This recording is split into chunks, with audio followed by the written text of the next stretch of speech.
عن اجتماع النهارده في اتحاد الكوره والجمعيه العموميه، ايه ابرز القرارات، او هل الاهلي كان ليه طلبات معينه او كان فيها اعتراضات عن حاجه او الدفاع عن حاجه؟ لا، هو الحقيقه النهارده احنا التزمنا بجدول الاعمال اللي كنا متبعين بيه.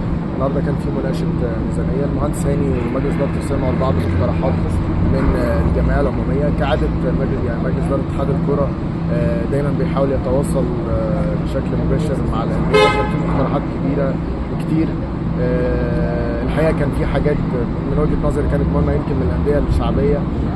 كان ليهم بعض الطلبات انا اشوف ان هي كانت مهمه. طبعا انا مش يعني المفروض ان انا اتكلم يعني ممثلا عن النادي الاهلي فقط، لكن انا بتكلم على الصناعه بشكل عام. واعتقد ان المهندس هاني كان مهتم جدا انه يستمع ويرد ويناقش المقترحات ويكمل، والحاجات اللي حتى كانت شايف ان هي افكار ممكن يعني تطور المنظومه بشكل عام. اعتقد ان هو هيبتدي يتناقش فيها الفتره اللي جايه مع مجلس الاداره ان شاء الله. تاني حاجه، هل كان في للاهلي اي مناقشه للوائح او تعديل اللوائح او بالنسبه للوائح؟ لا، الحقيقه النهارده بشكل عام زي ما قلت لك احنا كنا ملتزمين بجدول الاعمال، ما كانش في طلب خاص يعني معين، لكن انا كنا مهتمين ان احنا بنسمع مقترحات باقي الانديه، لان احنا بنتكلم في تطوير الصناعه بشكل عام. النادي الاهلي اكبر نادي في مصر وفي افريقيا وفي الشرق الاوسط، فيعني احنا مهم جدا جدا ان احنا يعني تحركاتنا بتبقى مؤثره بشكل او باخر على الصناعه.